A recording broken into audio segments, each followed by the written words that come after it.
তো আমার সকল ছোট্ট বন্ধুরা কেমন আছো? আশা করছি তোমরা খুব খুব ভালো আছো। আমি গৌরব শুরু করছি আজকে ক্লাস 5 এর অর্থাৎ পঞ্চম শ্রেণীর ভাষা পাঠের অন্তর্গত দ্বিতীয় অধ্যায় অর্থাৎ শব্দ ও পদ। চলো স্টার্ট করা যাক। আমি পড়া শুরু করছি। টিফিনের পর ক্লাসে ঢুকে সবাই দেখলো বোর্ডে লেখা আছে কৃষাণু আর তার বন্ধুরা ভালো খেলেছে। ঠিক আছে, এটা একটা লাইন, এটা একটা বাক্য যে কৃষাণু ও তার বন্ধুরা ভালো খেলেছে। আচ্ছা, বোর্ডে এরকম একটা লেখা রয়েছে বলে যখন সবাই নিজেদের মধ্যে আলোচনা করছে তখন আমি ঢুকে জিজ্ঞাসা করলাম যে এটা কি। সবাই বলল বাক্য। ঠিক, এই বাক্যের মধ্যে কি কি আছে? এটা একটা বাক্য। কৃষাণু ও তার বন্ধুরা ভালো খেলেছে, এটা কি? এটা একটা বাক্য। ঠিক আছে, তো এই বাক্যের মধ্যে কি কি আছে এটা হচ্ছে ব্যাপার। আমার শব্দ আছে, শব্দ দিয়েই তো বাক্য তৈরি হয়। হ্যাঁ, শব্দ দিয়ে বাক্য তৈরি হয় বটে, কিন্তু যে রকম খুশি শব্দ বসিয়ে তো গেলে তো আর বাক্য তৈরি হবে না। শব্দ বসানোরও একটা কায়দা আছে, কিন্তু সে কথায় পরে আসবো। আগে তোমরা বলো এখানে যে শব্দগুলো আছে সেগুলো বাক্যের মধ্যে কি কি কাজ করছে। মিনা বলল কাজ তো করে শুধু ক্রিয়া। কাজ করে কে? ক্রিয়া। ঠিক আছে, এখানে খেলেছে শব্দটা হলো ক্রিয়া। এই দেখো, এই যে খেলেছে, ভালো খেলেছে, এটা কি? এটা হলো ক্রিয়া। ক্রিয়া, ঠিক আছে। খেলা, কোনো কাজ করা, আমি তোমাকে এর আগে পড়িয়েছিলাম পাতাবাহারে যে কোনো কাজ করা বোঝায়। দৌড়ানো, হাঁটা, খেলা, স্নান করা, ঘুমানো, যা খুশি যে কাজ বোঝায় এমন সবগুলোই হচ্ছে ক্রিয়া। তো এখানে খেলেছে শব্দটা হলো ক্রিয়া। এটা ঠিক যে খেলেছে শব্দটা ক্রিয়া, কিন্তু কাজ বলতে আমি বোঝাতে চেয়েছি যে বাক্যের মধ্যে প্রত্যেকটি শব্দের একটা ভূমিকা আছে। যেমন ধরো কৃষাণু বলতে তোমরা কি বোঝো? সবাই বললো যে কৃষাণু হলো একটা ছেলের নাম। বেশ, আর তার শব্দটা কেন এসেছে? এই যে দেখো তার, কৃষাণু, কৃষাণু তো নাম। নাম মানে বিশেষ্য। এর আগে আমি বলেছিলাম নাম, স্থান, কাল, পাত্র এগুলো কি হয়? বিশেষ্য হয়। আর নামের পরিবর্তে যেগুলো বসে, কৃষাণু ও তার বন্ধুরা, তার মানে কি? এই কৃষাণুর বন্ধুরা। তার কিসের পরিবর্তে ব্যবহৃত হয়েছে? এটা আমি লিখতে পারতাম এরকম করে, কৃষাণু আর কৃষাণুর বন্ধুরা ভালো খেলেছে। আমি দুবার কৃষাণু না লিখে একবার লিখলাম তার, কৃষাণু ও তার বন্ধুরা। তাহলে এখানে কি হলো? নামের পরিবর্তে দেখো, বিশেষ্যর পরিবর্তে যে শব্দটি ব্যবহৃত হয় বা নামের পরিবর্তে যে শব্দটি ব্যবহৃত হয় তাকে কি বলবো? সর্বনাম। তাহলে তার শব্দটা কি হবে? সর্বনাম। আসছি আমি, এখানে দেখো লেখা আছে, আমি আসছি।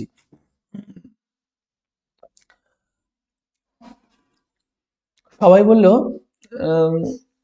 যে কৃষাণু হলো একটা ছেলের নাম। বেশ, আর তার শব্দটা কেন এসেছে? রত্না বলল কৃষাণুর বন্ধুরা বললেই হতো। এই যে আমি বললাম না কৃষাণুর বন্ধু দুবার দুবার যাতে না বলি সেই জন্য সর্বনাম ব্যবহৃত করেছি। হ্যাঁ, কিন্তু শুনতে ভালো লাগতো না। দুবার যদি আমি বলি যে কৃষাণু ও কৃষাণুর বন্ধুরা, কৃষাণু আর কৃষাণুর বন্ধুরা দুবার করে একই নাম, ভাল লাগতো না শুনতে। বারবার একই শব্দের ব্যবহার শুনতে ভালো লাগে না, তাই কৃষাণু নামটা বদলে তার শব্দটা এসেছে। আর বন্ধুরা হলো কৃষাণুর মতোই আরো অনেকে। ভালো বলতে কি বোঝানো হয়েছে? সবাই বলল কৃষাণু যে খেলাটা খেলেছে সেটা ভালো হয়েছে বলেই ভালো শব্দটা এসেছে। বিশেষ্যর দোষ গুণ বুঝিয়েছে। দোষ গুণ সংখ্যা কেমন দিয়ে প্রশ্ন করলে যে উত্তরটা পাওয়া যাবে বিশেষ্যকে, আমি বই পড়িয়েছিলাম, সেটাকে বলে বিশেষণ। এটা আমি কখন পড়িয়েছিলাম? পাতাবাহারে কিন্তু প্রত্যেকটা অধ্যায় আমি আলাদা আলাদা করে জিনিসটা পড়িয়েছি। একদম ঠিক বলেছো। আর মিনা তো বলেইছে যে খেলেছে শব্দটা কাজ বোঝাচ্ছে। তাহলে পড়ে রইল আর শব্দটা। সে কেন আছে? কৃষাণুর সঙ্গে তার বন্ধুরাও যে ভালো খেলেছে সেটা বোঝানোর জন্য। বেশ, তাহলে তোমরা দেখছো যে বাক্যের মধ্যে সব কটা শব্দের কোনো না কোনো ভূমিকা আছে। কোনো একটা শব্দকে সরিয়ে নিলে কিন্তু বাক্যটার কোনো মানে থাকে না। আর প্রত্যেকটা ভূমিকার একটা করে নাম আছে ব্যাকরণে। একে একে বলছি। সবাই বেশ চিন্তিত মুখেই আমাকে সমর্থন করলো। প্রথমে মিনার কথাতেই ফিরি। তোমরা আগের ক্লাসেই জেনেছো যে বাক্যের মধ্যে একটা অংশ থাকে যাকে বলে ক্রিয়া, যা দিয়ে সাধারণত কাজ বোঝায়। তার সঙ্গে এটাও তোমরা জানো যে বাক্যের মধ্যে কর্তা আর ক্রিয়া ছাড়াও অনেক সময় কর্মও থাকে। যেমন আমি ভাত খাই। আমি দেখো উদাহরণ দিয়ে এখানে মানে উদাহরণ যেটা দিয়েছে সেটার মধ্যে আমি তোমাদের বুঝিয়ে দেবো। আমি ভাত খাই, এই বাক্যে ভাত হলো কর্ম। ঠিক আছে, ভাত হলো কর্ম। ক্রিয়াকে কি বা কাকে দিয়ে প্রশ্ন করলে যে উত্তর পাই তা হলো কর্ম। কর্ম কাকে বলে? ক্রিয়াকে কি বা কাকে দিয়ে প্রশ্ন করলে যে উত্তর পাই তা হলো কর্ম। বুঝলে? যদি কোনো বাক্যের মধ্যে কর্ম থাকে তাহলে সেই বাক্যের ক্রিয়াকে আমরা বলি সকর্মক ক্রিয়া। যদি কোনো সকর্মক ক্রিয়া কাকে বলে? কি লিখবে? সকর্মক ক্রিয়া কাকে বলে? যদি কোনো বাক্যের মধ্যে কর্ম থাকে তাহলে সেই বাক্যের ক্রিয়াকে আমরা বলি সকর্মক ক্রিয়া। আর যদি এমন কোনো বাক্য পাই যেখানে কর্ম নেই তাহলে সেই বাক্যের ক্রিয়াকে আমরা বলি অকর্মক ক্রিয়া। এটাও কিন্তু আসতে পারে পরীক্ষায় যে অকর্মক ক্রিয়া কাকে বলে। এগুলো কিন্তু মুখস্থ রাখবে, তোমাদের না ভীষণ সুবিধা হয়ে যাবে। ঠিক আছে, আমি দেখিয়ে দিচ্ছি, দেখো। আর যদি কোনো এমন কোনো বাক্য পাই যেখানে কর্ম নেই তাহলে সেই বাক্যের ক্রিয়াকে আমরা বলি অকর্মক ক্রিয়া। লাল দিয়ে যেটা দাগ দিলাম সেটা হচ্ছে কর্ম কাকে বলে। সবুজ দিয়ে যেটা আন্ডারলাইন করলাম সেটাকে বলে সকর্মক ক্রিয়া। দিয়ে মানে সকর্মক ক্রিয়া কাকে বলে যদি প্রশ্ন আসে ওটা লিখবে। আর নিচে দেখো কালো দিয়ে যেটা দাগ দিলাম সেটা কি? অকর্মক ক্রিয়া। ঠিক আছে, তার মানে কোনো বাক্যের মধ্যে কোনো ক্রিয়াকে কি বা কাকে দিয়ে যদি প্রশ্ন করি যে উত্তর পাবো তাকে বলবো কর্ম। তারপরে হচ্ছে যদি কোনো বাক্যের মধ্যে কর্ম থাকে তখন সেই বাক্যের ক্রিয়াকে কি বলবো? সেই বাক্যের ক্রিয়াকে, পুরো বাক্যটাকে বলবো না, সেই বাক্যের ক্রিয়াকে বলবো সকর্মক ক্রিয়া। ঠিক আছে, কর্ম যুক্ত আছে ক্রিয়ার সাথে, তাই সকর্মক ক্রিয়া। আর যদি এমন কোনো বাক্য পাই যেখানে কর্ম নেই তাহলে সেই বাক্যের ক্রিয়াকে আমরা বলবো অকর্মক ক্রিয়া। কৃষাণু আর তার তাহলে এখানে ভাত কি? ভাত একটা কর্ম। আমি ভাত খাই, দেখেছো তো? কৃষাণু আর তার বন্ধুরা ভালো খেলেছে, এই বাক্যে কোনো কর্ম নেই তাই খেলেছে অকর্মক ক্রিয়া। ঠিক আছে, এই বাক্যে এই বাক্যে কোনো কর্ম নেই তাই খেলেছে শব্দটা হচ্ছে অকর্মক ক্রিয়া। কিন্তু যদি বাক্যের মধ্যে ফুটবল শব্দটা থাকতো, অর্থাৎ বাক্যটা যদি হতো কৃষাণু আর তার বন্ধুরা ভালো ফুটবল খেলেছে, তাহলে খেলেছে ক্রিয়াটা হতো সকর্মক ক্রিয়া। বুঝতে পারছো? কৃষাণু আর আগের লাইনটা দেখো, এই লাইনটা দেখো, এই বাক্যটা দেখো আর এই বাক্যটা দেখো আর এই বাক্যটা দেখো। কৃষাণু ও আর তার বন্ধুরা ভালো ফুটবল খেলেছে। এখানে কি খেলেছে বোঝা যাচ্ছে না, এখানে শুধু খেলেছে বলেছে, আর এখানে বলেছে দেখো ফুটবল খেলেছে। তাহলে এটা কি চলে এসছে? কর্ম চলে এসছে। আমি খাই, এখানে কোনো কর্ম নেই। আমি খাই, এখানে কোনো কর্ম নেই। ঠিক আছে, কিন্তু এখানে ক্রিয়া আছে, খাই, এটা ক্রিয়া, কিন্তু কোনো কর্ম নেই। দেখো কি খাই বলেনি, যখন আমি বলছি ভাত খাই তখনই ভাতটা হয়ে গেল কর্ম। তাহলে এই বাক্যটা আমি খাই এটা হয়ে গেল এটা হয়ে গেল অকর্মক ক্রিয়া, এইটা হয়ে গেল অকর্মক ক্রিয়া। আর যখনই আমি ভাত খাই বলছি এইটা হয়ে যাবে সকর্মক ক্রিয়া, এটা হয়ে যাবে সকর্মক ক্রিয়া। ঠিক আছে, চলো। আমি বোঝাতে পারছি? মানে কেমন ক্রিয়া, ক্রিয়ার দোষ গুণ, মানে কি ক্রিয়া করছি, ভাত খাচ্ছি, কি খেলছি, খেলছি তো কি খেলছি, পড়ছি তো কি পড়ছি। ঠিক আছে, যখন এগুলো প্রশ্ন করলে উত্তর পাবো, তখন মানে ক্রিয়াকে প্রশ্ন করলে উত্তর পাবো, ঠিক আছে, তখন তাকে বলবো সকর্মক ক্রিয়া। তাহলে খেলেছে ক্রিয়াটি হতো সকর্মক ক্রিয়া। এই যে ফুটবল আছে, তাই ব্যাপারটা বোর্ডে লিখি, কি ক্রিয়া। ক্রিয়া করকম, দুরকম ক্রিয়া। এই দেখো, এই ব্ল্যাকবোর্ড গুলো কিন্তু খুব ইম্পর্টেন্ট, আমি কালকেও বলেছিলাম, আমি এর আগের ভিডিওতে বলেছি বারবার, যখন আমি ব্যঞ্জন সন্ধি করিয়েছি সেখানেও বলেছি, পাতাবাহারেও বলেছি। ঠিক আছে, ক্রিয়া, ক্রিয়া করকম, দুরকম, অকর্মক ক্রিয়া, সকর্মক ক্রিয়া। অকর্মক ক্রিয়া কোনগুলো? বাক্যের মধ্যে কর্ম থাকে না, বাক্যের মধ্যে এই যে ভাত খাচ্ছি, কেমন কি খাচ্ছি, কি খেলছি, কি ঘুমাচ্ছি, কেমন করে ঘুমাচ্ছি, কিভাবে কাজগুলো করছি, কাজগুলো আমি অর্থাৎ ক্রিয়া বা কাজগুলো আমি কিভাবে করছি সেই বর্ণনা থাকে না বাক্যের মধ্যে, তাকে বলবো অকর্মক ক্রিয়া। আর সকর্মক ক্রিয়া, বাক্যের মধ্যে কর্ম থাকে, এখানে বাক্যের মধ্যে কর্ম থাকে না অকর্মক ক্রিয়ায়, আর সকর্মক ক্রিয়ায় কর্ম যুক্ত আছে, তাই সে সকর্মক।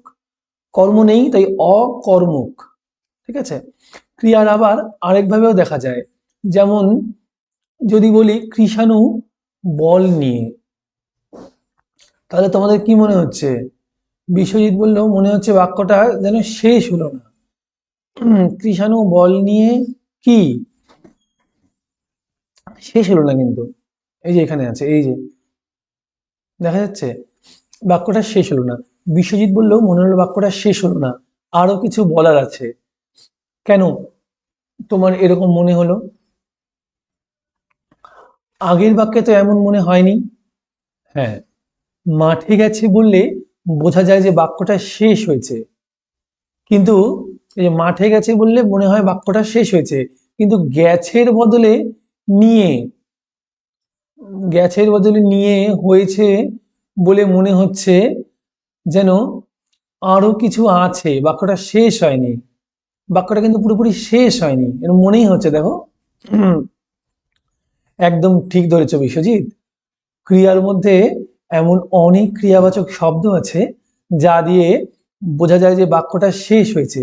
যেমন খেলেছে শব্দটা, খেলেছে, খেলা হয়ে গেছে, শেষ হয়ে গেছে। কিন্তু নিয়ে, নিয়ে মানে কি, কোনো শেষ হয়নি, এটা এটা নিয়ে আমি যাব নাকি আমি খাবো নাকি করব সেটা এখানে উজ্জ্ব আছে, বলেনি। আবার অনেক ক্রিয়াবাচক শব্দ আছে যা দিয়ে বোঝা যায় যে বাক্যটা শেষ হয়নি, আরো একটু বাকি আছে। শেষ হওয়ার একটা ভালো বাংলা প্রতিশব্দ আছে, সমাপিকা।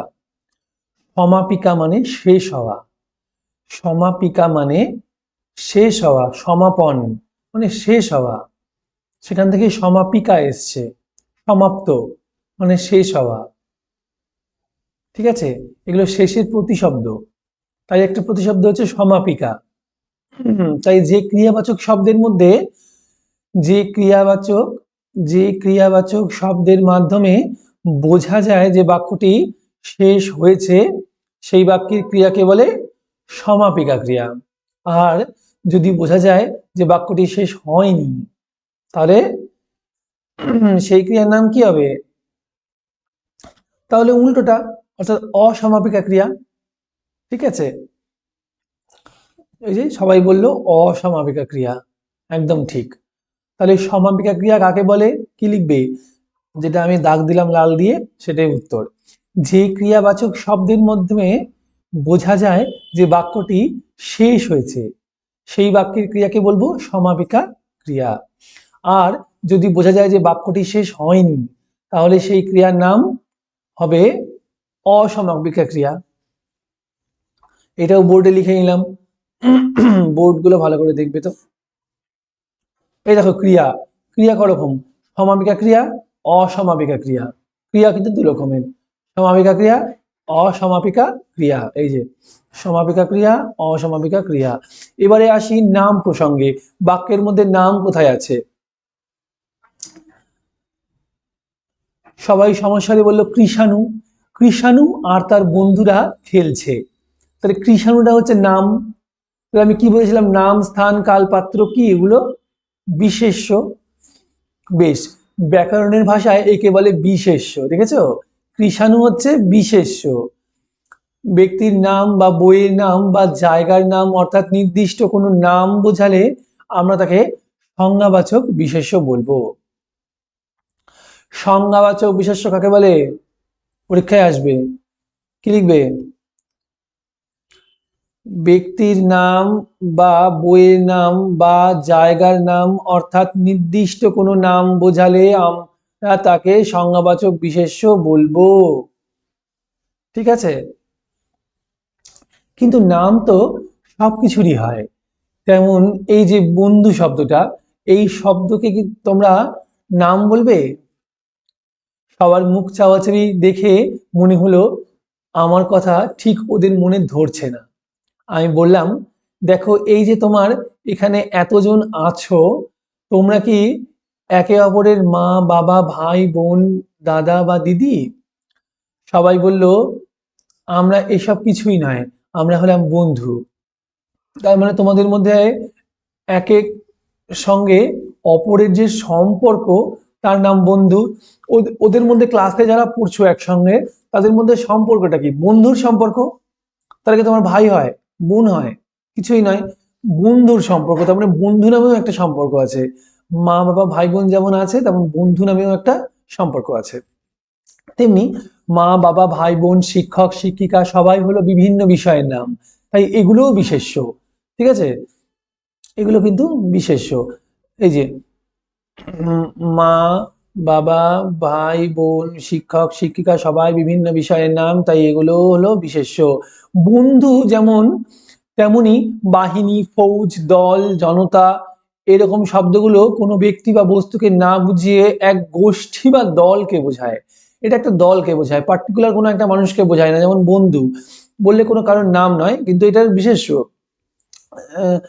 যেমন তেমনি দেখো বাহিনী, ফৌজ, দল, জনতা এই শব্দগুলো কোনো পার্টিকুলার কোনো নির্দিষ্ট কোনো ব্যক্তিকে বোঝায় না, কিন্তু একটা ব্যক্তি বা একটা একটা গোষ্ঠী বা একটা দলকে বোঝায়। ঠিক আছে, এই ধরনের বিশেষ্যগুলো হলো সমষ্টিবাচক বিশেষ্য। যেহেতু একা হয় না, মানে বন্ধু বলতে বলতে অনেকগুলো বন্ধু হয়।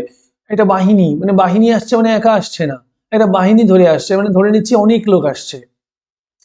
অনেক লোকের সমষ্টি যোগ হচ্ছে, অনেক লোকের মোট বা সমষ্টি। যোগের ক্ষেত্রে আমরা পড়েছিলাম, অঙ্কের ক্ষেত্রে যোগ ক্ষেত্রে কি বলেছিলাম, সমষ্টি মোট কটি, তখন আমরা বলতাম না সমষ্টি করতে হবে।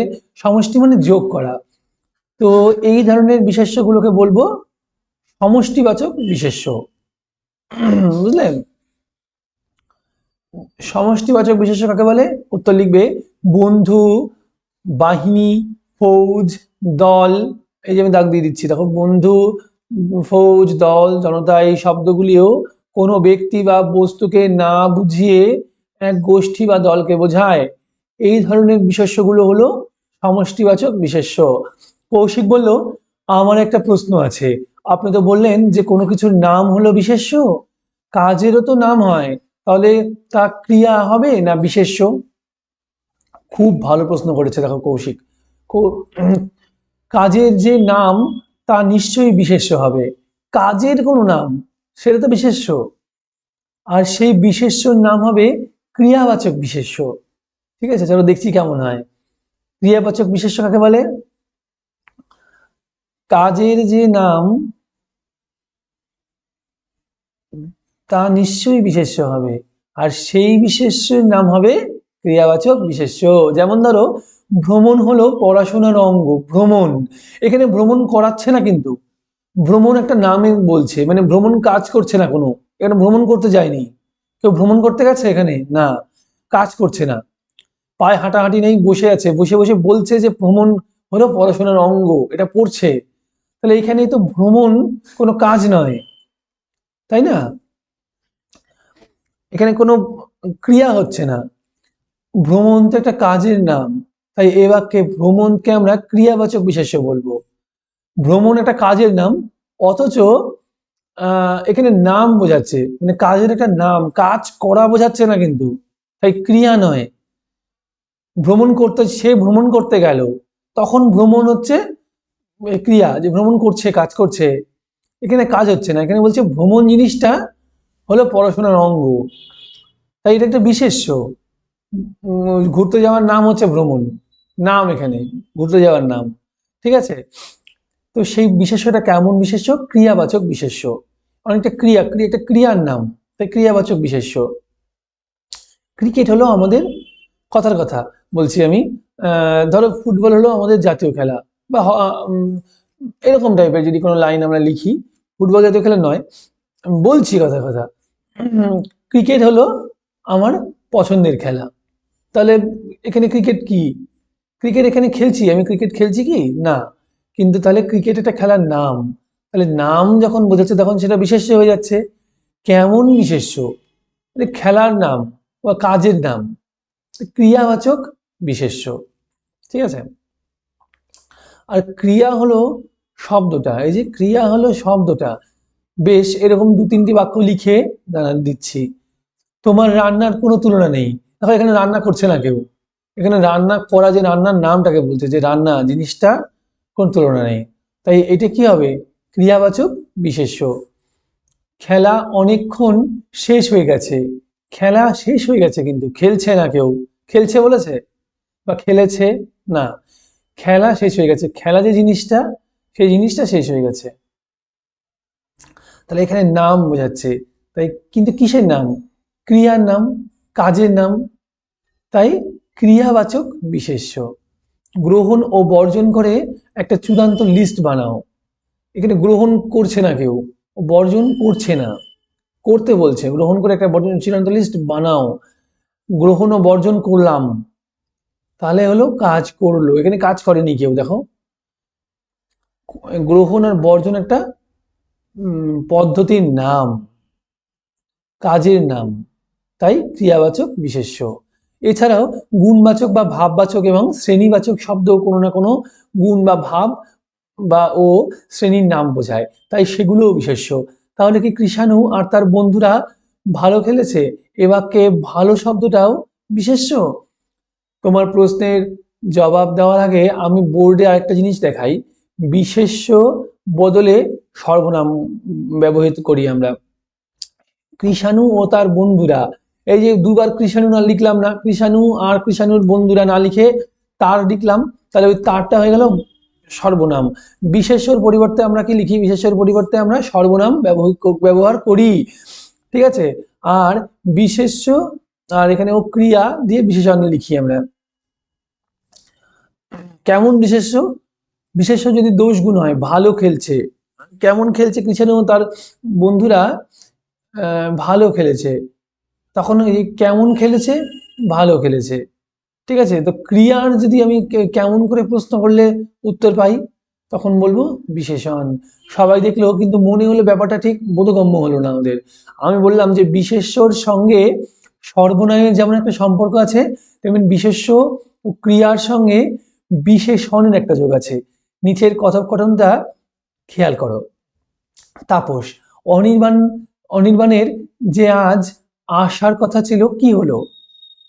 শুভাশিস, সে তো আজ মামার বাড়ি গেছে, আসবে না, তোমায় জানায়নি? তাপস, না, আমায় জানায়নি। তুমি জানলে কি করে?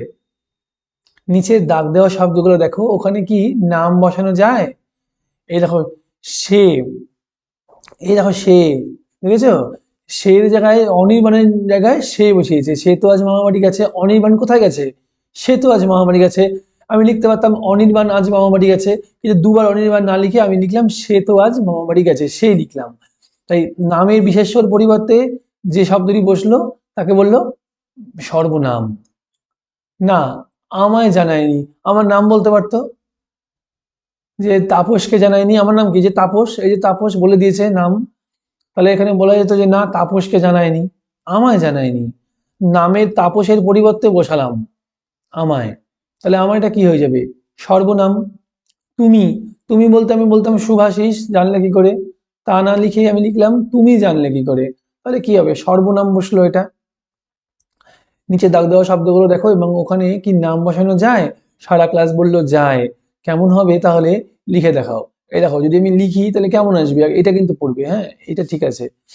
যদি কেমন হবে দেখো, তাপস বলছে অনির্বাণের যে আজ আসার কথা ছিল কি হলো? শুভাশিস বলবে অনির্বাণ তো আজ মামা বাড়ি গেছে, আসবে না, তোমায় জানায়নি? তাপস বলবে না, তাপসকে জানায়নি। তাপস নিজেই নিজের কথা নিজেই নাম নিচ্ছে যে না, তাপসকে জানায়নি, মানে নিজেকেই জানায়নি। ঠিক আছে, শুভাশিস জানলে কি করে? দেখেছো, এখানে সর্বনাম, এখানে আমি সর্বনাম দিয়েছি, এখানে সর্বনাম নেই, তাই এগুলো হবে না। দুবার করে করে একই নাম নিচ্ছি আমি। ঠিক আছে, বেশ। এইভাবে এইভাবে কি কথা বলি আমরা? না। নাকি বারবার কারো নাম ব্যবহার না করে সে, তুমি, আমি, তিনি এসব ব্যবহার করি নামের বদলে? বেশ, তাহলে বিশেষ্যর বদলে আমরা যে শব্দগুলো ব্যবহার করলাম তার একটা নাম আছে ব্যাকরণে, এদের বলি সর্বনাম। বিশেষ্যর বদলে আমরা যে শব্দগুলো ব্যবহার করলাম তার একটা নাম আছে ব্যাকরণে, এদেরকে বলি সর্বনাম। দেখেছো, বিশেষ্যর বদলে ব্যবহৃত হয়। সেই জন্যই কি আপনি বোর্ডের ছবিতে বিশেষ্য আর সর্বনামের মাঝে বদলে শব্দটা লিখেছেন? ঠিক তাই। ব্যক্তি ছাড়াও বস্তুর ক্ষেত্রে এমনটা হয়। তখন আমরা কি করি? এটা, এটি, এটা বিস্কুটের প্যাকেট, তার ক্ষেত্রে আমি লিখি বিস্কুটটা দাও। উত্তর লিখলাম এটা নাও। আমাকে একটা বিস্কুট দাও, আমি লিখলাম নিচে এটা নাও। এটা মানে ওই বিস্কুটটার কথা বলছি। ঠিক আছে, এটা, এটি, এটি নাও। ঠিক আছে, ওটা, ওটা কি আমি বলি না, ওরকম ওটা, ওটি, এগুলো, ওগুলো, এসব আমরা নামের পরিবর্তে আসে। ঠিক আছে, তাই এগুলো সর্বনাম। আর ছবিতে বিশেষণ বলে যেটা লিখেছেন সেটা তাহলে কি বলছি, তার আগে এই বাক্যগুলো দেখো। কৌশিক কৃষাণুর ভালো বন্ধু, কৌশিক কৃষাণুর ভালো বন্ধু, কৌশিক কৃষাণুর খুব ভালো বন্ধু। এ দেখো খুব চলে এসছে। কেমন ভালো? খুব ভালো। কেমন ভালো? খুব ভালো। খুবটা কি? বিশেষণ। এখানে কৌশিক কি? বিশেষ্য। ঠিক আছে, আচ্ছা। কৃষাণু ভালো খেলেছে, এখানে তো বিশেষ্য, বুঝতে পারছো। আমি এখানে পড়িয়ে দিচ্ছি। সবাই দেখলো, খুব সহজ তিনটি বাক্য, তাই এগুলো হঠাৎ ওদের কেন লক্ষ্য করতে বললাম, ওরা তো বুঝতে পারছে না। আমি বললাম 1 নম্বর বাক্যে বন্ধু কেমন, সবাই বললো ভালো বন্ধু। বেশ, ভালো এটা কার সম্বন্ধে বলেছে? বন্ধু সম্পর্কে বলছে। বন্ধু সম্পর্কে, বন্ধু কি বিশেষ্য? তো বন্ধু একটা বিশেষ্য, তাহলে বিশেষ্যর দোষ গুণ বলছে, বলছে কিনা? হ্যাঁ, বন্ধু বিশেষ্য, এখানে বিশেষ্যটি কেমন তা বোঝাচ্ছে। বা তাহলে 3 নম্বর বাক্যটা দেখো, সেখানে ভালো কোনটা? কৃষাণুর খেলা ভালো, কৃষাণু ভালো খেলেছে। এই যে ভালোটা, ভালো কি ভালো? কৃষাণুর খেলাটা। তাহলে খেলেছে বিশেষ্য না ক্রিয়া? ক্রিয়া। এখানে তো খেলেছে, কাজটা করেছে, তাই খেলাটা বিশেষ্য, ক্রিয়া। ক্রিয়া, বুঝেছি। এখানে ক্রিয়াটি কেমন তা বোঝাচ্ছে। বাহ, দারুণ। তাহলে বিশেষ্য আর ক্রিয়ার গুণ, দোষ, অবস্থা, পরিমাণ ইত্যাদি যে শব্দ দিয়ে বোঝানো হয় তাকে বলে বিশেষণ। বিশেষ্য আর ক্রিয়ার গুণ, দোষ, অবস্থা, পরিমাণ ইত্যাদি যে শব্দ দিয়ে বোঝানো হয় তাকে বলে বিশেষণ। বিশেষণ কাকে বলে? এই লাল দিয়ে আন্ডারলাইন করা লেখাটা লিখে দিয়ে আসবে। এবার নিশ্চয়ই বোর্ডে আঁকা ছবিটার মানে তোমরা বুঝতে পারছো। সবাই মাথা নেড়ে হ্যাঁ বললো, কিন্তু দু একজন বললো আপনি তো 2 নম্বর বাক্যটা নিয়ে কিছু বললেন না। আমি হেসে বললাম বলিনি, কিন্তু এবার বলবো। তোমরা নিজেরাই বলো তো বাক্যটা কি ঘটেছে। রাবেয়া বলল এখানে একটা বিশেষণের আগে আরেকটা বিশেষণ আছে। একদম ঠিক, এরকম তো আমরা হামেশাই বলি। খুব ভালো, কুচকুচে কালো, গাঢ় নীল ইত্যাদি, এগুলোকে আমরা বিশেষণের বিশেষণ বলতে পারি। বুঝতে পারছো? এগুলো কি হবে? ভালো, রাম ভালো ছেলে, তাহলে ভালোটা কেমন? বিশেষণ। কিন্তু খুব ভালো ছেলে, খুবটা কি হয়ে যাবে? বিশেষণেরও বিশেষণ এটা। ঠিক আছে, ইংরেজিতে বলবো অ্যাডভার্ব। ঠিক আছে, আচ্ছা, খুব ভালো, খুব ভালো, কুচকুচে কালো, গাঢ় নীল, এগুলো ইত্যাদি, এগুলোকে আমরা বিশেষণের বিশেষণ বলবো, বিশেষণের বিশেষণ বলতে পারি। তাহলে কি বাকি দুটো বিশেষ্যর বিশেষণ বা ক্রিয়ার বিশেষণ হবে? আমি অবাক হয়ে গেলাম এদের বুদ্ধি দেখে, বললাম তোমরা ঠিক বলেছো। বাকিগুলো কি আছে? বাকিগুলো হচ্ছে বিশেষ্যর বিশেষণ। রাম ভালো ছেলে, ছেলেটাও বিশেষ্য, তার কেমন ভালো, রাম কেমন ভালো, তাহলে বিশেষ্যর বিশেষণ, ওটা বিশেষ্যর বিশেষণ। আর এটা হচ্ছে এখানে ভালোটা তো বিশেষণ, কেমন ভালো, খুব ভালো, তাহলে বিশেষণের বিশেষণ হচ্ছে এগুলো। ঠিক আছে, আমি আচ্ছা, বিশেষণ সাধারণত তিন ধরনের হয়। বিশেষণ সাধারণত তিন ধরনের হয়। নাম বিশেষণ, যেটাকে তোমরা বিশেষ্যর বিশেষ্য বলছো, বিশেষ্যর বিশেষণ যেটাকে বলছো নাম বিশেষণ, ক্রিয়া বিশেষণ, আর বিশেষণের বিশেষণ। তাহলে কৃষাণু আর তার বন্ধুরা ভালো খেলেছে, বাক্যের বিশেষণ কি ক্রিয়া বিশেষণ? হ্যাঁ, এই যে ভালো খেলেছে, খেলাটা তো ক্রিয়া, খেলাটা ক্রিয়া না? তাহলে কেমন খেলেছে? ভালো খেলেছে। কি করেছে? এটা ক্রিয়া, এটা তো খেলা, কাজ করা, তা সেটা কেমন হয়েছে? ভালো হয়েছে। ঠিক আছে, কেমন দিয়ে প্রশ্ন করছি ক্রিয়াকে, উত্তর পাচ্ছি, তাহলে কি বলবো এটাকে? এটা তো বিশেষণ, কিন্তু কেমন বিশেষণ? ক্রিয়ার বিশেষণ, ক্রিয়া বিশেষণ। ঠিক আছে, হ্যাঁ তাই হবে। এবার বলো তো, ওই বাক্যে কে বাকি রয়ে গেল? শুধু আর নিয়ে আপনি কিছু বলেননি। এবার তোমরা বলো, আমি শুনবো। এটা নিয়ে বলার কি আছে? আর হচ্ছে দুটো আলাদা বাক্য জুড়ে দিয়েছে, আর এবং ও, এগুলোর কাজ কি? দুটো বাক্যকে জুড়ে দেওয়া। আমি খাবো, আবার দাঁড়িয়ে দিয়ে লিখলাম আমি ঘুরতে যাব। আমি একসঙ্গে লিখলাম আমি খাবো এবং ঘুরতে যাব। ঠিক আছে, দেখো একসঙ্গে একই বাক্যে চলে আসলো। এরকম আরো শব্দ আছে, যেমন এবং, ও, এই যে এগুলো সব বাক্যকে জুড়ে দিতে সাহায্য করে। বেশ, এবার আমি একটু বলি, বাক্যের মধ্যে অনেক সময় দেখবে এমন কিছু শব্দ থাকে যেগুলো কোনো পরিবর্তন ঘটে না, কিন্তু ধরো আর, অথচ, কিন্তু, এই যে আর, অথচ, কিন্তু, বাহ, দারুণ, ধুম, ইস, এগুলো বাক্যের মধ্যে ঢুকে থাকে, ঠিক মিশে যায় না, এগুলোকে অব্যয় বলে। কি বলে? এই যে আর, আর, এবং, ও, এখানে আর, অথচ, কিন্তু, বাহ, দারুণ, ধুম, ইস, এগুলোকে কি বলে? এগুলোকে অব্যয় বলে। ঠিক আছে, এগুলো বাক্যের মধ্যে ঢুকে থাকে কিন্তু ঠিক মিশে যায় না, এগুলোকে অব্যয় বলে। যখন তোমরা একটু বড় হবে তখন এই নিয়ে আরো কথা বলবো। বেশ, এবার তাহলে দেখি ওই বাক্যটার মধ্যে শব্দগুলো কিভাবে রয়েছে। কৃষাণু আর তার বন্ধুরা ভালো খেলেছে, এই বাক্যের মধ্যে বিশেষ্যকে কি আছে? দেখো, কৃষাণু একটা বিশেষ্য, নাম বোঝাচ্ছে। বন্ধুরা, এটা সমষ্টিবাচক বিশেষ্য, আর এটা নামবাচক বিশেষ্য। বুঝলে? বন্ধুরা মানে কি? অনেক জনের কথা বলছে, একজনের কথা বলেছে, অনেকজন। যখনই অনেকজন তখনই সমষ্টিবাচক হয়ে যাবে। একজন হলে সেখানে সমষ্টিবাচক বিশেষ্য হবে না। যখন অনেকজন বোঝাচ্ছে, বাহিনী, দল, একদল আসছে, একদল লোক আসছে, ঠিক আছে, তখন কি বলবো? সমষ্টিবাচক বিশেষ্য। বিশেষণ, বিশেষণ কোনটাকে বলবো? ভালো। ঠিক আছে, কেমন বিশেষণ এটা? এই যে পরে আছে খেলেছে, কেমন খেলেছে? ভালো খেলেছে। কাকে প্রশ্ন করছি? ক্রিয়াকে। ক্রিয়াকে প্রশ্ন করছি, উত্তর পাচ্ছি ভালো। ক্রিয়াকে প্রশ্ন করছি কেমন খেলেছে, ভালো খেলেছে, উত্তর পাচ্ছি। তাহলে এটা তো বিশেষণ, কেমন দিয়ে প্রশ্ন করলে উত্তর পাচ্ছি, কিন্তু কেমন বিশেষণ? ক্রিয়া বিশেষণ।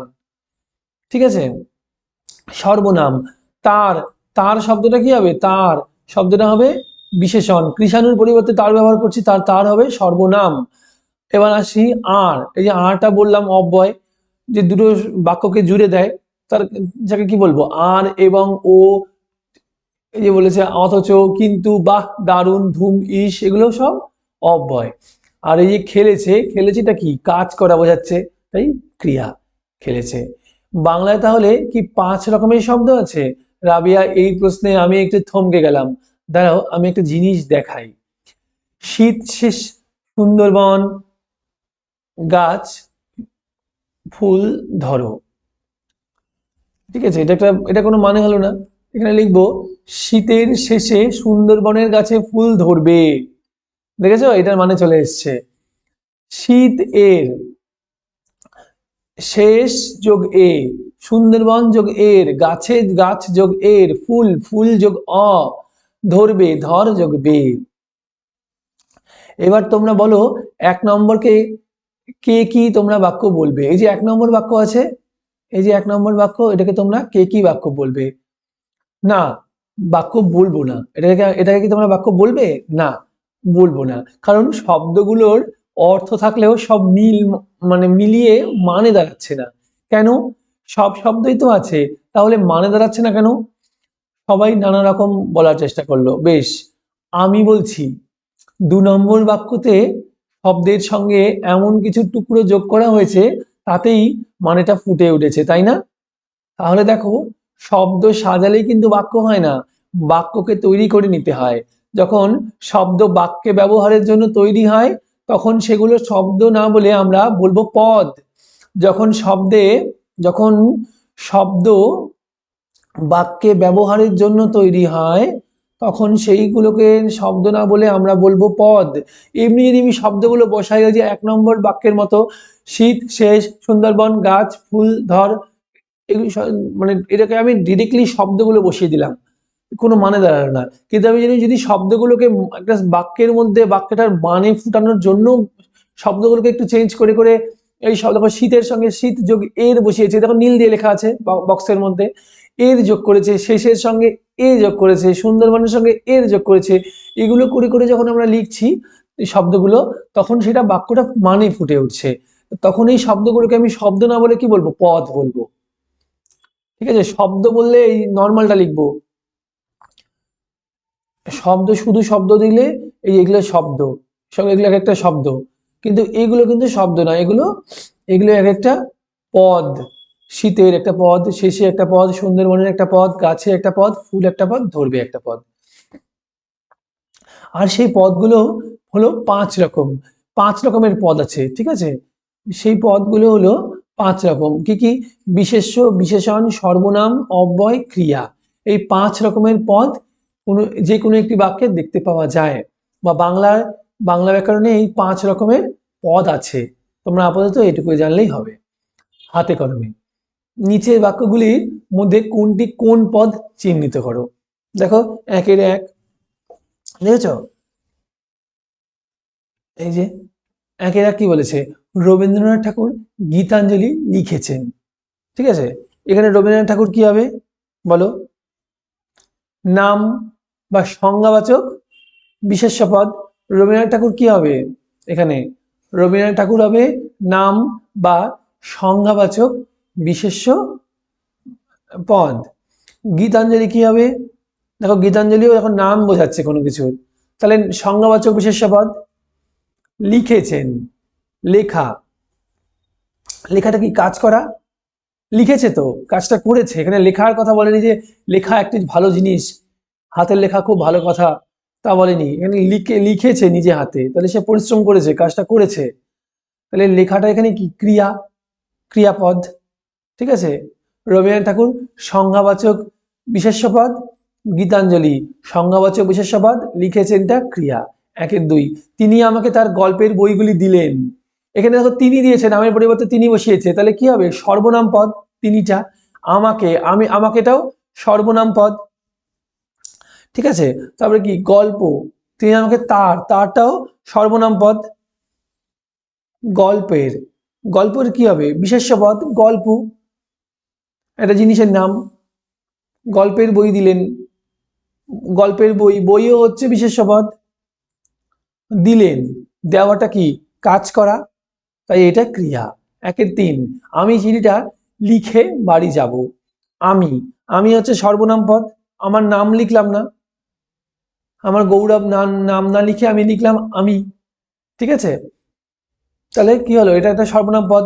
চিঠি কোনো কিছুর নাম বোঝাচ্ছে, বিশেষ্য পদ। লেখাটা কাজ, তাহলে এটা ক্রিয়াপদ। বাড়ি, বাড়িটা হচ্ছে নাম বোঝাচ্ছে, কোনো থাকার জায়গাকে কি বলে, মানুষের থাকার জায়গাকে বাড়ি বলে, তাহলে বাড়ি একটা নাম, থাকার জায়গার নাম বাড়ি, তাহলে এইটা বিশেষ্য পদ। যাব, যাওয়াটা তো কাজ, সেটা ক্রিয়াপদ।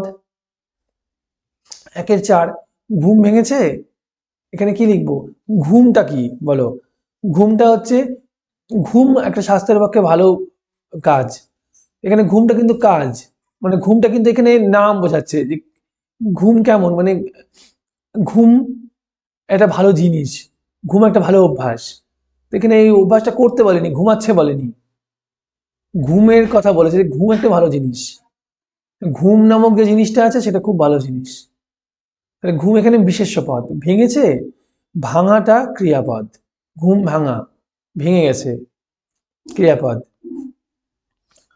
তুমি, তুমি কিসের পরিবর্তে বসছে, নামের পরিবর্তে, অর্থাৎ বিশেষের পরিবর্তে, তাই এটি সর্বনাম পদ। তো, তো কি হবে, অব্যয়, এই বাক্যকে জুড়ে দিয়েছে। বললে, বলা, বললে সেটা বলাটা কি ক্রিয়াপদ, ঠিক আছে। আর কথা, কি বললো, কথা বললো, কথাটা কি, মানুষ যেভাবে মুখ নাড়িয়ে ভাষা শেখে, ভাষায় পরপর বসিয়ে একটা কাজ করে তাকে বলে কথা, কথা বলা, তো এটা একটা নাম বোঝাচ্ছে, কথা বলা, বিশেষ্য। এখানে কথা বলছে বলেনি, কথা বলছে, তুমি খুব কথা বলছো বলেনি, এখানে কথা বলার কথা, কথা জিনিসটার কথা বলেছে, বুঝতে পারছো, তাই এটা বিশেষ্য পদ। নিচের বাক্যগুলির মধ্যে ব্যবহৃত ক্রিয়াগুলি কোন শ্রেণীর তা লেখো। 2-1 কোন শ্রেণীর ব্যবহৃত ক্রিয়াপদগুলি কোন শ্রেণীর ক্রিয়াপদ। স্বাতী দিদি আমাদের ব্যাকরণ পড়ান, এখানে পড়ানটা হচ্ছে ক্রিয়া, কিন্তু দেখো তার আগে কর্ম আছে, এই যে কি পড়ান, ব্যাকরণটা পড়ান, এটা কর্ম আছে না, কর্ম কি, ব্যাকরণ, তাহলে কর্ম থাকলে সেই ক্রিয়াকে কি বলবো, কর্ম আছে এমন ক্রিয়া, অর্থাৎ সকর্মক ক্রিয়া, ঠিক আছে, বা সমাপিকা ক্রিয়া, বা সকর্মক ক্রিয়া, বা সমাপিকা ক্রিয়া, দুটোই হবে। 2-2 ফুল দেখে মনটা আনন্দে ভরে উঠলো, আমাকে এখানে ক্রিয়া বাঁচতে হবে, সবগুলো বাঁচতে হবে না। ফুল দেখে মনটা আনন্দে ভরে উঠলো, এই যে ভরে উঠলো, ওঠাটা কাজ, তাই এটা ক্রিয়া, ঠিক আছে। এই যে মনটা আনন্দে ভরে উঠলো, ঠিক আছে, কিসে ভরে উঠলো, আনন্দে, আনন্দটা কি এখানে, আনন্দটা হচ্ছে কর্ম, আনন্দটা হচ্ছে কর্ম, আনন্দটা হচ্ছে কর্ম, কর্ম, তাহলে কর্ম আছে, সকর্মক ক্রিয়া বা সমাপিকা ক্রিয়া।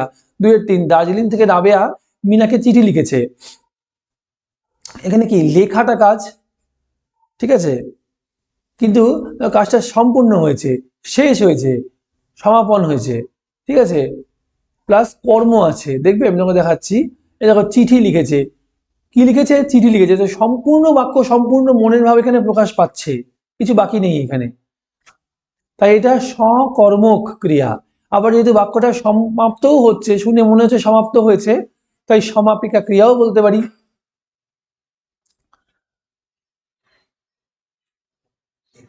2-4 সৌম্য ঝড়ের মতো এলো, ঝড়ের মতো চলে গেল, এলো গেল দুটোই কাজ, ঠিক আছে, কিন্তু কাজটা দেখো সমাপন হয়েছে, তাই সমাপিকা ক্রিয়া, কাজটা সম্পূর্ণ হয়েছে, দেখো কিছু বাকি নেই। ওই যে সেদিন সেই একটা লাইন বাক্য লিখলাম না একটু আগে, যে এটা নিয়ে, নিয়ে তারপরে আর কিছু নেই, সম্পূর্ণ হয়নি, নেওয়াটা কাজ কিন্তু সম্পূর্ণ হয়নি, এখানে সম্পূর্ণ হয়েছে তাই সমাপন হয়েছে, সমাপ্তি ঘটেছে তাই সমাপিকা ক্রিয়া, ঠিক আছে। 3-1 ড্যাশ কেমন আছিস, অব্যয় বসাতে বলেছে, কি হবে বলো তো, এটা অব্যয় বসাও, আরে কেমন আছিস, দেখা হলে আমরা বন্ধুদের কি বলি, স্কুলে গিয়ে প্রত্যেকদিন কি বলি, আরে কেমন আছিস, অব্যয় পদ দিয়ে বসাতে বলেছিল, এই যে অব্যয় পদ লিখে দিয়েছে, এখানে ক্রিয়া বিশেষণ বসাতে বলেছে, চলে আয়, ড্যাশ চলে আয়, ক্রিয়া বিশেষণ, কি হবে বলো, বলতে পারি শিগগিরই চলে আয়, শিগগিরই চলে আয় বা তাড়াতাড়ি চলে আয়, সেটাও হবে। সঞ্জয় আর সর্বনাম, অর্থাৎ সঞ্জয়ের পরিবর্তে কি বসাবো? তার সর্বনাম। সঞ্জয় আর তার, তার বিশেষ্য, তার বিশেষ্য, সমষ্টিবাচক বিশেষ্য বসাই বন্ধুরা। বন্ধুরা, এটা হলো সমষ্টিবাচক বিশেষ্য। সঞ্জয় আর তার বন্ধুরা মিলে কাজটা করেছে, হয় হয় কি না?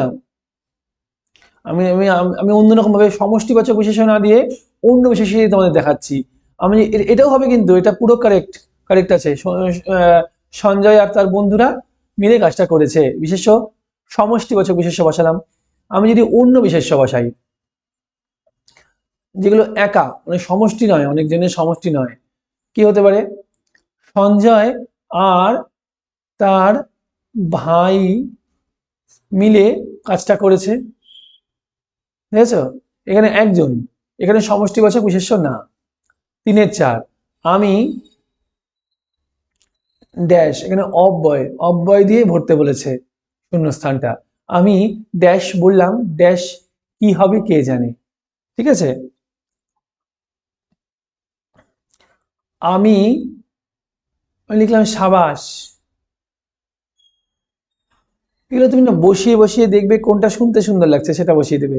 আমি সাবাস বললাম, ঠিক আছে, আমার একটা অব্যয় আছে, কিন্তু কি হবে কে জানে, বুঝলে? দুটি অব্যয় দিয়ে ভরেছি, এটা সাবাস অব্যয়, এটাও অব্যয়, ঠিক আছে। 3-5, অসমাপিকা ক্রিয়া ব্যবহার করতে বলেছে, তার মানে যার সমাপন নেই ক্রিয়াটার। ডাকলেও শোনে না, ডাকলেও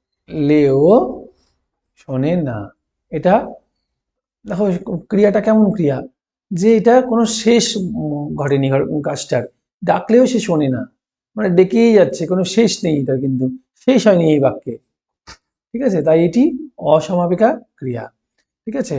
তো আজকে শেষ হয়ে গেল শব্দ ও পদ। আমি পরের চ্যাপ্টার নিয়ে আসছি, লিঙ্গ নিয়ে আসছি, ঠিক আছে। ততক্ষণের জন্য ভিডিওটা লাইক, কমেন্টস, শেয়ার করো, আর সাবস্ক্রাইব করে বেল আইকনটা প্রেস করে রাখো পরবর্তী আপডেটগুলো পাওয়ার জন্য। আর যদি ভিডিওটা বারবার করে দেখো, আর আর সঙ্গে এই জিনিসটা পড়লে পরেও তুমি বুঝে যাবে। আর আমি কিন্তু এর আগে ব্যঞ্জন সন্ধিটা করে দিয়েছি, সেটা দেখতে ভুলবে না। তাছাড়াও পাতাবাহারের সবগুলো পরীক্ষায় যে কটা আছে, গল্পগুলো থেকে শুরু করে বনহাস, দারোগাবাবু এবং হাবু, এতোয়া মুন্ডার কাহিনী থেকে আরম্ভ করে একদম ছেলেবেলা অবধি সব কটা আমি পড়িয়ে দিয়েছি। সুতরাং ওগুলো অবশ্যই অবশ্যই দেখে নেবে, নিয়ে বারবার করে পড়বে। আমি চাই পরীক্ষাটা তোমাদের খুব ভালো হোক, ঠিক আছে। তো ততক্ষণের জন্য টাটা, আসছি পরের ভিডিও নিয়ে।